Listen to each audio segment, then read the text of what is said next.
David Lefebvre, you are the Vice President of Restaurants Canada, both on a federal level and as well as Quebec. Thank you so much for taking the time out of your schedule today, good sir, to join me on the Fact Up podcast. Well, you're welcome. My pleasure to be here and to be able to speak with you, having a casual exchange, and also trying to be as relevant as possible to your audience. And that's the key, because that's why I wanted you to come on the podcast, because a lot of people that I've spoken to in the food industry, just generally, not just restaurateurs, but everybody has been impacted with what's going on. We'll get to all that. But you are a busy guy on a good day. You oversee a lot of stuff. My first question, I guess, because you're also a human being, how has the pandemic affected you both on a professional level as well as a personal level?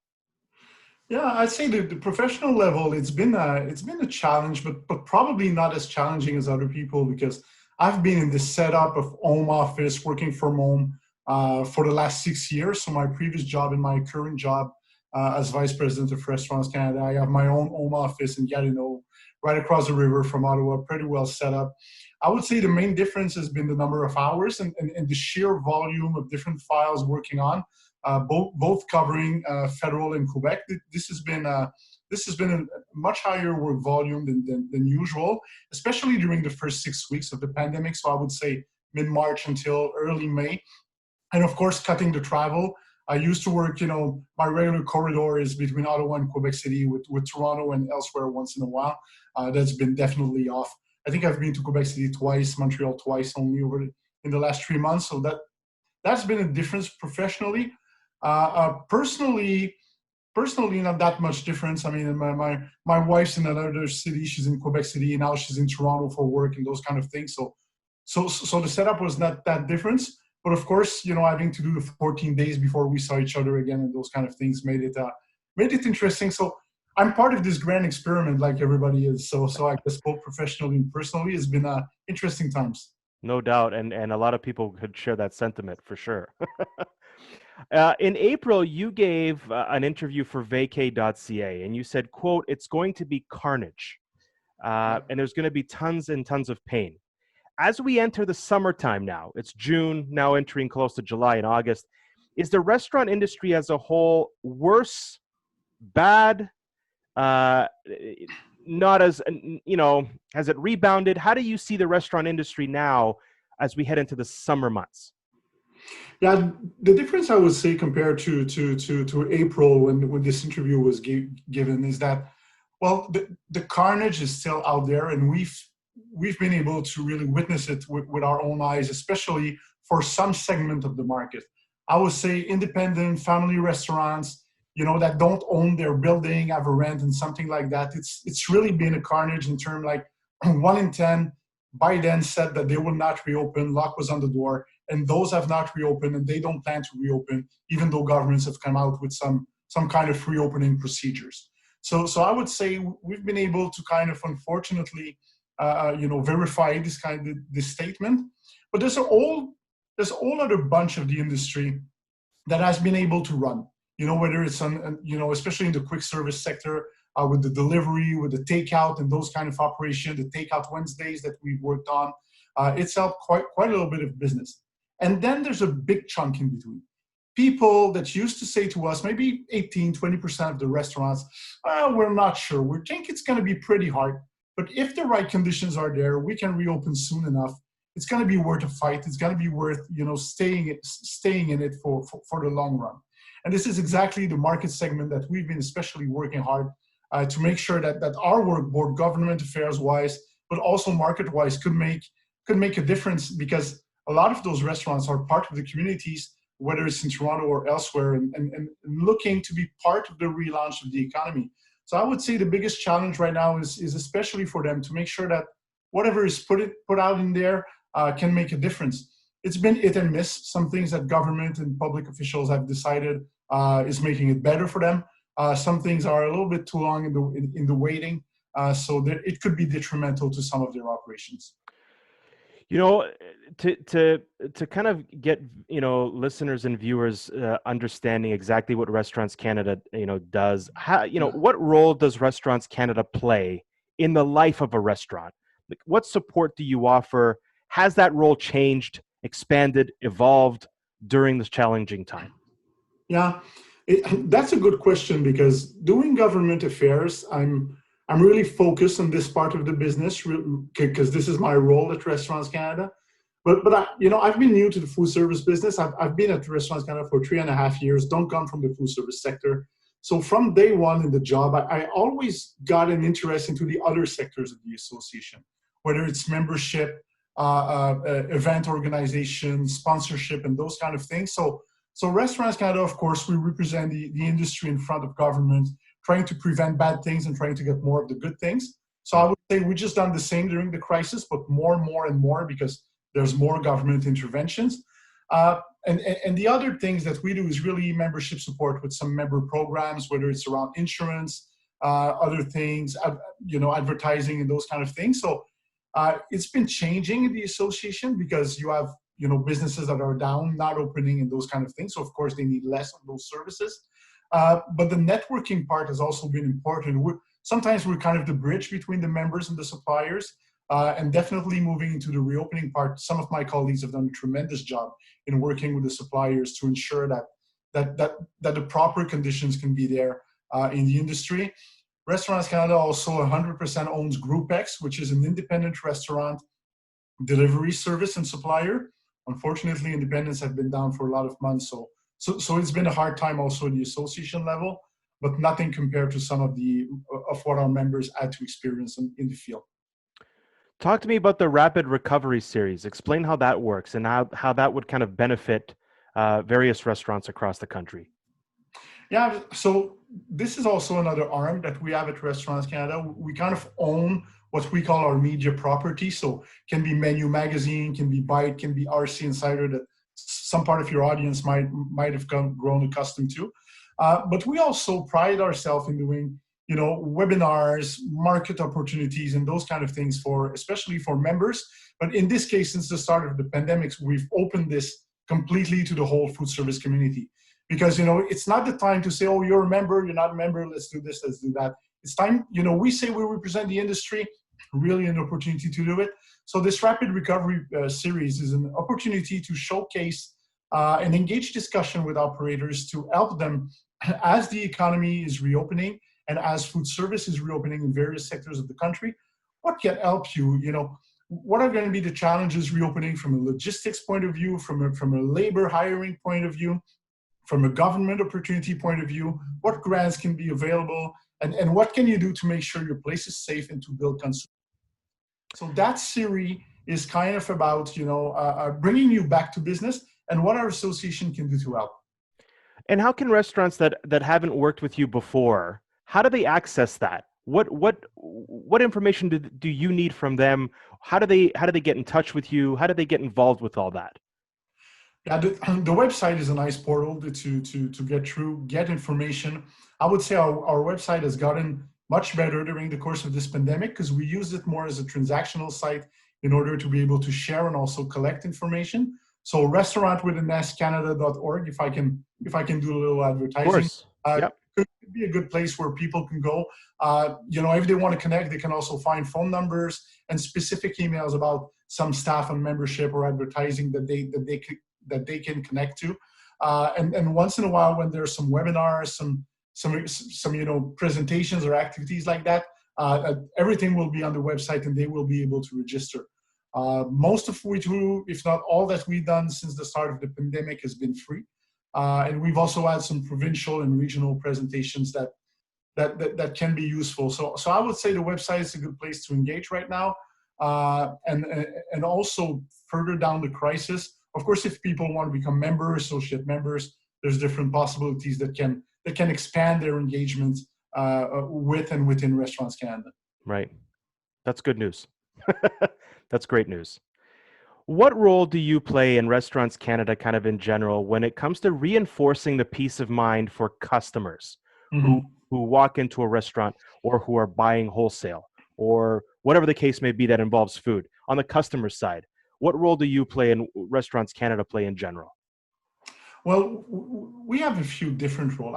I would say one role that we like to play that unfortunately we don't have probably enough of the opportunities to do, but COVID is an opportunity to do that, is to educate the customer. So educate the industry, educate our members, but also educate the customers. We've done it a lot, maybe you remember the kind of things that informed dinings and those kind of things, and the calories and the menus and the what ifs. And we feel in terms of sustainability and in terms of business continuity, with all the new regulations regarding health and safety, there's going to be a big market for education. I wouldn't say training, but really education of customers and the public in general. We've been able to do it through the media, of course, but there's definitely interest at the restaurant level, whether you're an independent or a chain, to be able to have some expertise about that. And I know there's one of the presentation in the Rapid Recovery series that's going to be specifically about that. We also, through our advocacy, we're really, pretty much on the page what goes on in different provinces in terms of various requirements. So we're able to have a handbook that we use to educate members in the industry about the changes, because, the situation when patios or restaurants reopen in Toronto from day 1, day 30, and day 60, they're going to be different. And an operator that is part of the reopening process, they don't have the time to follow all this. So we feel as an association, it's part of our role in the ecosystem of food and food service to be able to provide that. Right.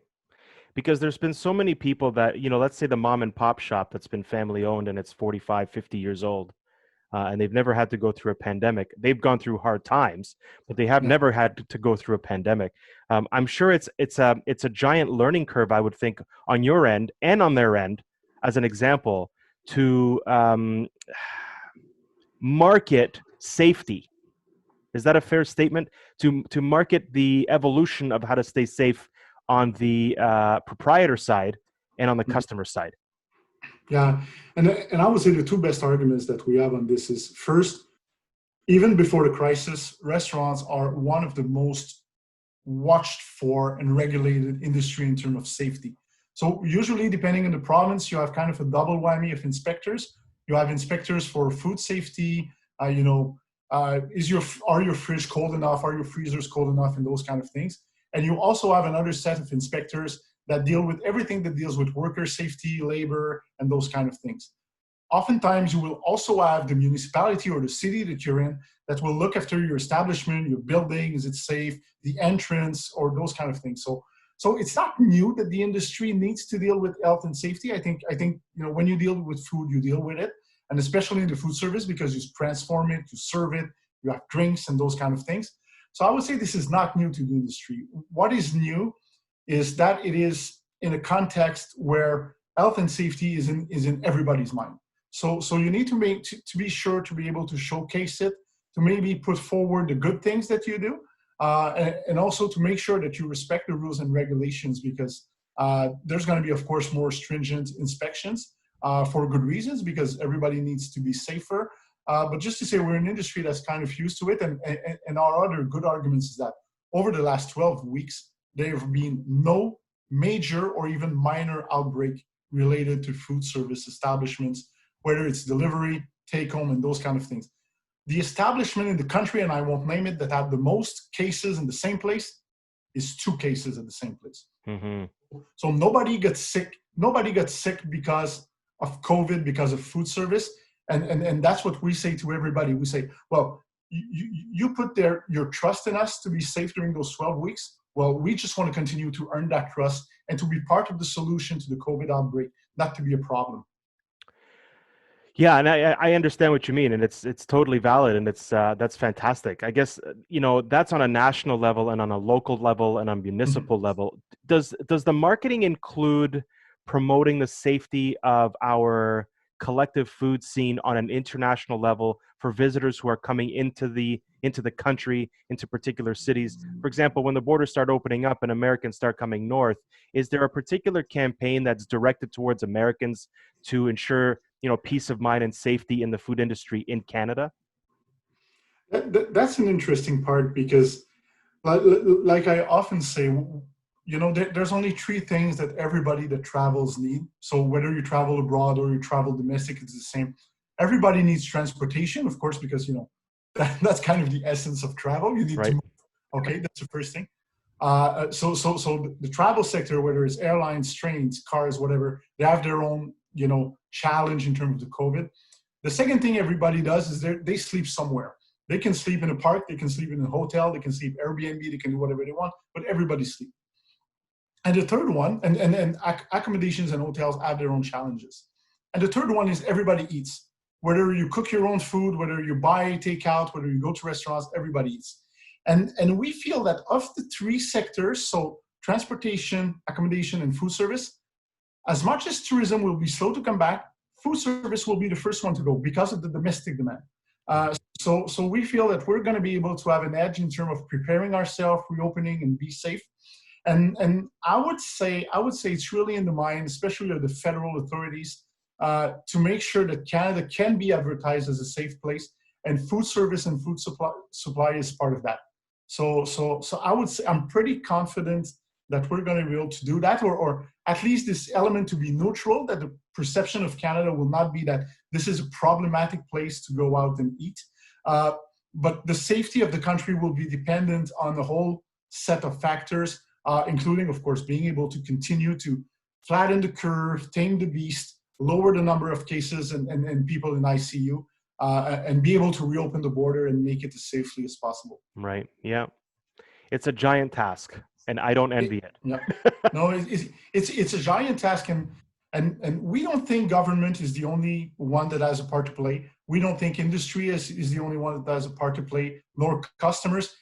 We're all in this together. You know, and it's interesting what you said, that people running shops for 40, 50 years, they've never seen something like that. The Great Recession of 2008 to 2011 had less job losses than only the food service sector in Canada over the last 3 months. Wow. That gives you an idea of the magnitude of the challenge in terms of, you know, shutting down the food service sector and relaunching it. So it's a new experiment for everybody, and it's going to be, I think the challenge is going to last for a long time. It's not because you can reopen overnight that you flick the switch and you go back from 0 to 100. Right. Yeah. Now the resources are there for several restaurants across the country. How do you help those that are more kind of remote, rural, that may not have the size of the clientele that a big city kind of restaurant would, and the amount of customers it would? Is it the same amount of resources to help the more remote and rural ones as it is the city ones? This is absolutely the most fascinating market segment right now. Because as much as in regular times, you say, oh, rural places further away from the city, harder access, well, they're going to have problems because, you know, they're not supplied as well and those kind of things. And now you find downtowns in Vancouver, Toronto, Montreal, empty office buildings, empty spaces. And you have a lot of people downtown that say, how am I going to be able to run a restaurant with nobody in the office spaces, nobody in the office building? Toronto is a huge problem for that, to be honest. But you have the rural folks now that say, well, if tourism can start a little bit, not a lot of people that can travel to foreign land, well, they're going to come rural this summer. And definitely in Quebec and Ontario, you have to feel that the domestic travelers could make a difference for food service businesses that usually don't get as many customers. I wouldn't say it's going to offset the losses and those kind of things, but some of them, you know, comparing their fixed cost to being downtown Toronto or downtown Montreal, they might, you know, look September and October, they might have fared quite well during the summer compared to the city dwellers and their city counterparts. Right. Yeah. The staycation, the backyard vacation, the road trip, you know, within Ontario, whatever province you're in, is probably going to take off in the next year. I assume it's going to take off in the next couple of years, to be honest. And I can understand what you mean. It's heading to those mom and pop donut shops, you know, diners off the side of the highway. I hear you. Likewise. And to be honest, in terms of, you know, some people might not like what I'm going to say, but in terms of international travel and you know, massive trips abroad and those kind of things, I think that's going to be slow. I think that's really going to be slow going back, not only for consumer confidence, because airlines will probably charge a fortune to be able to travel because they won't be able to fly as many, you know, planes as before and those kind of things. So I think the domestic staycation moving into 2021 will probably be quite a strong market segment. And there's nothing wrong with that as far as I'm concerned. I don't think we explore our own country enough. The big obstacle that I have is it's far more expensive to fly from Toronto to Vancouver in a good year It than it is. is to fly from Toronto to Paris. It And is. odds are you're probably going to go to Paris. You'll spend more there, Yeah. but it's Paris, right? Yeah.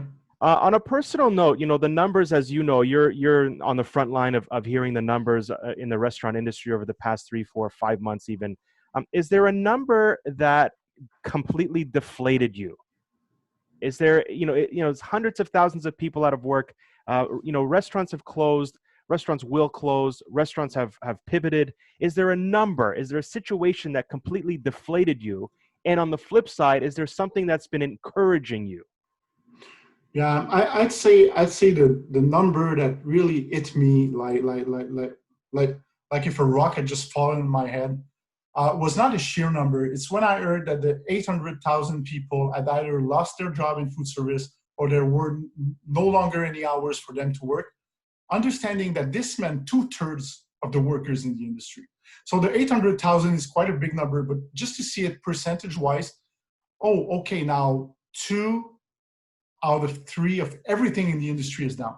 So that's the number we got, early in April. That was quite significant. And really the story about blood in the street and the carnage and those kind of things was definitely there. Uh, However, my hope rests a number that I recently came across. 68% of Canadians would be willing within a month of reopening to go back to sit in the dining room inside of a restaurant. I think there's a lot of, people are tired of cooking at home. There's a little bit of fatigue on that front. A little bit, yeah. People like restaurants, and this crisis has revealed how critical the restaurant service are, especially to younger generations, but also to older people who were put in quarantine, needed to stay home, those kind of things. So really being essential in that part. So I would say I was very shocked and pessimistic by the initial numbers.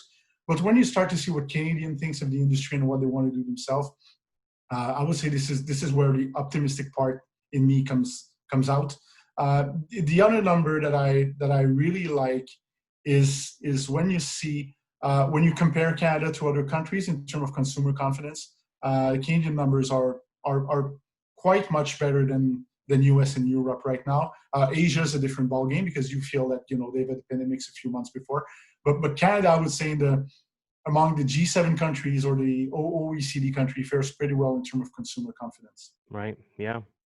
I mean, restaurants have had to make a lot of changes. Curbside, delivery and takeout only. Some around the world now are kind of disinfecting patrons as they walk in. Digital menus are now going to be, I think the menus now are going to be on your phone only for a lot of people. Plexiglass around the booths to protect different things from kind of getting transferred from table to table. No live music. The buffets are now looked upon as something that is kind of a bygone thing. Arrows on the floor of the restaurant directing people where to go and where to walk. Is this going too far? Is it good for the time being, or is it not enough? I'd say in terms of the things like the marking on the floor, washing your hands when you go inside an operation or something like that, signs on the wall reminding you to wash your hands and those kind of things. So basically for the last 3 months, we've been somewhat used to it when we go to the pharmacy, the grocery store, those kind of things. I don't think they pose a lot of problem for now because now people understand what they are and we understand everybody needs to play a part. The line that must not be crossed is turning a dining room into an operating room or an hospital room. And this is where the question of protection equipment needs to be intelligent and we need to be savvy. Maybe we don't need procedural masks, maybe just a visor where you see the eyes of the server and the customer makes sense.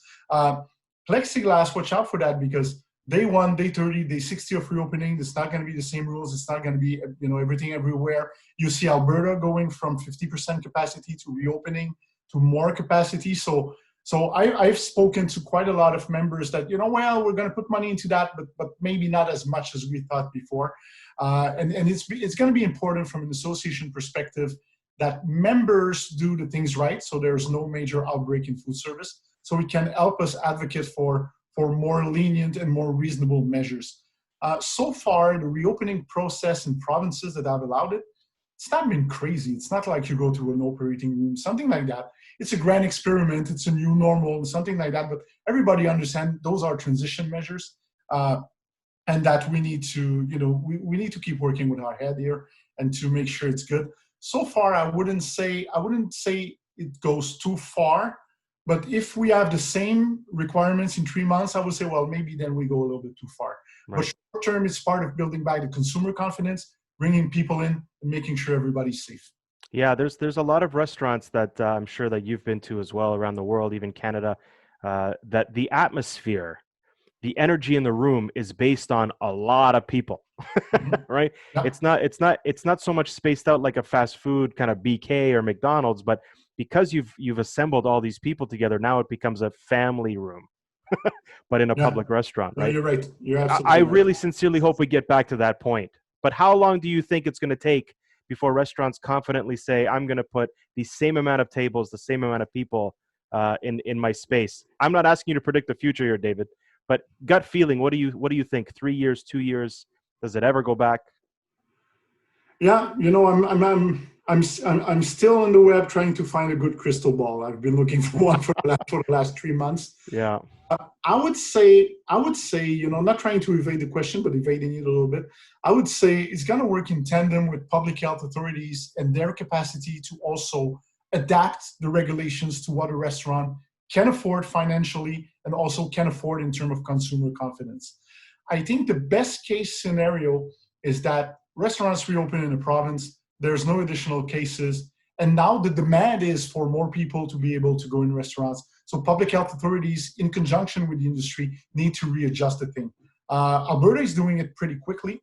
Their reopening process has been absolutely, stellar. No big problems, and people want to go in.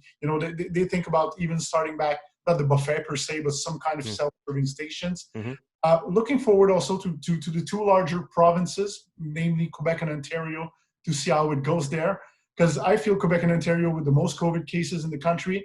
Well, you say it's like New York City. If you can make it there, you can make it anywhere. Right. So if those provinces are able to reopen and no big problem after 2 to 3 weeks, then I see some kind of relaxing moving into the summer as the case number goes down and people start to go back to their older habits.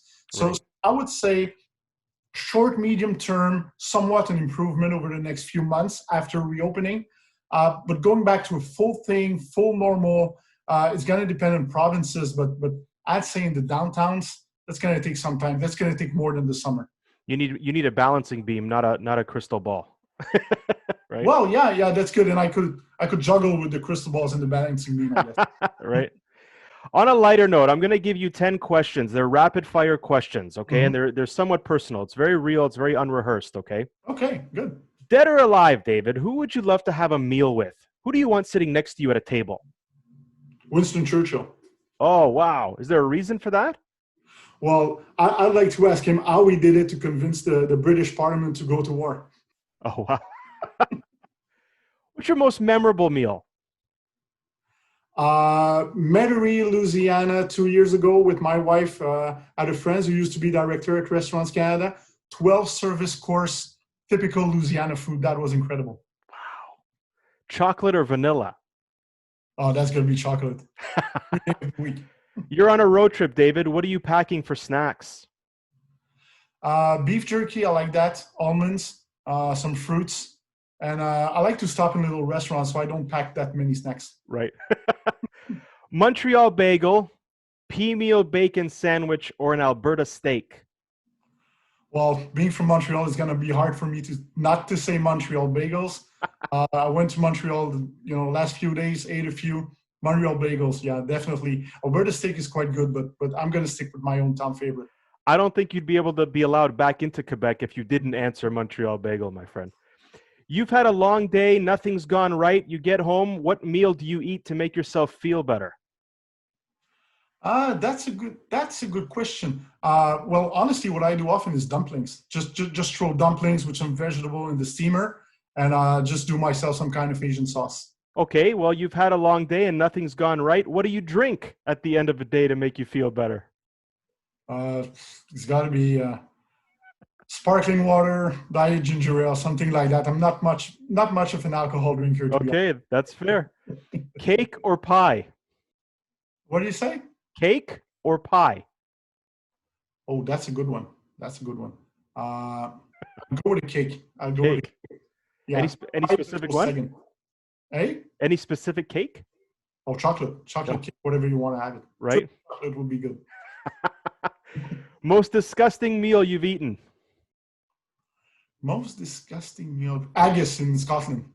When I was Oh, yeah. Okay. I was doing a tour bus of Scotland and England. I was sick the whole day after. You know, I was a talk show host years ago, and they made us eat haggis on live television. That was the last time. Yeah, my problem with haggis was not really eating it, but when they told me what was in it. Yeah.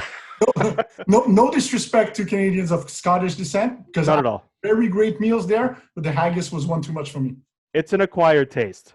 My last question: is there a Yeah. place in the world that speaks to you personally, inside, on a culinary level? Is there a place that New York City? I would say New York City. Just a variety of food you can get. You know, you're in the Chinese neighborhood, and you walk up 3 blocks, and then you're in Little Italy, and then you can get great Greek food, great foods from all over the world. I would say Montreal. To me, Montreal in this is kind of a little New York City. I would say Montreal is like New York City, but speaking French, just 10 times. Everything is 10 times smaller. And I've discovered Toronto lately, especially the last 4 to 5 years. And I would say culinary wise, it's been very interesting to go there too. It's a very much evolving city here, and I Yeah. love where it's going. David Lefebvre, Vice President of Restaurants Canada on the Federal and Quebec side of things. Thank you so much for taking the time, good sir, to join me on the Fact Up podcast. Thank you very much. Engaging, an amazing insight, and very, very much fun. So thank you so much. My pleasure. Thank you very much.